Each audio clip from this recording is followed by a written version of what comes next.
This video is about the tools we use when painting with water-based cold wax and acrylics. Hi, I'm Marina and welcome in my studio.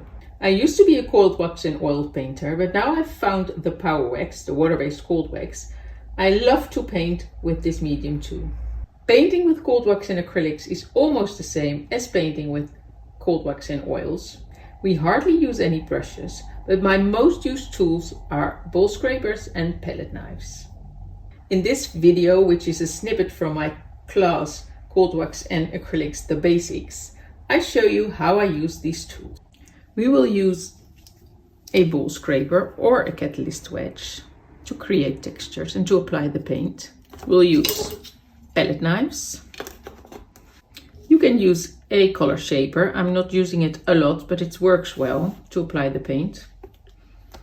You can use a brayer, not to create textures, but to create beautiful veils of color. You can use even just a tool from the hardware store to apply the paint. It's really up to you. Play and experiment which tool you love. I will show you how I use the Bowlscraper and my palette knife, because all the tools you use will give different textures.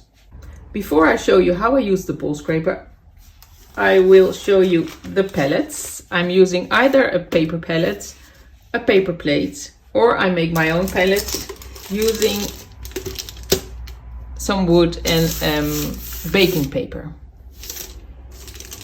Of course, you can also use a stay wet palette, which I haven't tried out yet. You need a sketchbook with thick paper, and I'm using this Daler and Rowney mixed media paper, which is about 250 grams. So it's thick paper. And when I start painting, I'm using this acrylic paper. It's even thicker. It's 360 grams. And I tape it on a board. I use different acrylic paints. I don't have a preference, really. Well, I have a preference, of course, for the more expensive one, but these work fine. Amsterdam is a beautiful student-grade brand with beautiful colors. And I often start the first layers just with these colors, with the student-grade colors.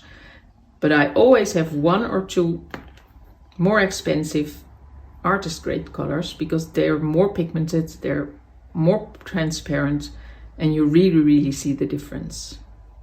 So here I have my acrylic paints and the cold wax. The cold wax is much thinner than the cold wax in oils for those who have worked with cold wax and oils. This is more a cream consistency. I'm using the 50-50, but you don't have to. It all depends on the different effects that you want. I'll find it always a bit thin. So mixing this in,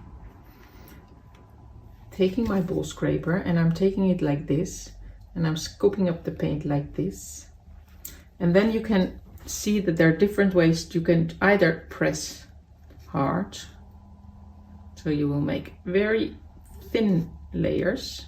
The wax makes the paint already more transparent, or you can just drag it over the surface and make some texture.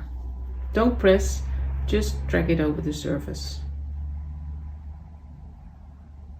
And of course you can just also just play with it, just make some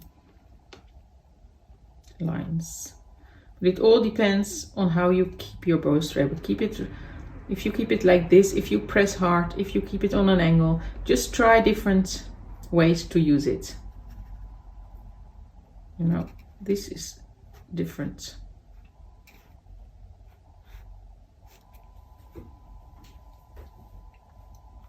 And the same is for the palette knife. You pick up the paint. I'm always holding it like this.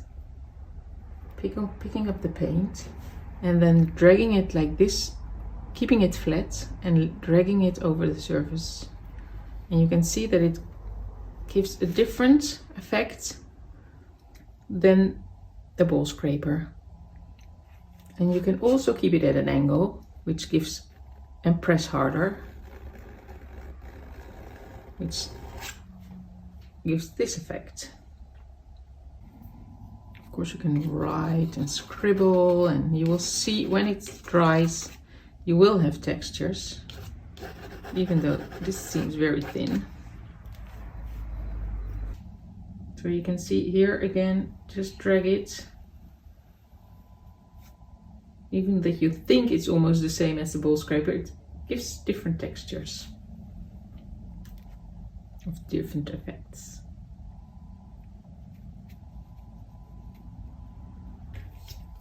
And we'll use the brush, and you will see that it's also very different.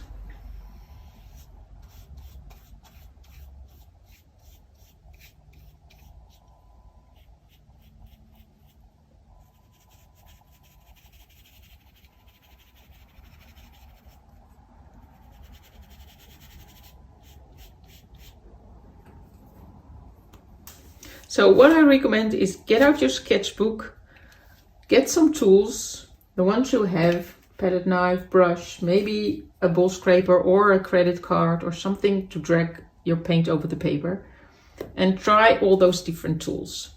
I have more videos on my YouTube channel and more to come about painting with coldwax and painting with coldwax medium. So don't hesitate to subscribe and hit the notification bell. If you're interested in painting with coldwax and acrylics, check out my free PDF with the Acrylic Art Supplies and my class Coldwax and Acrylics, the basic. Thank you for watching, and bye for now.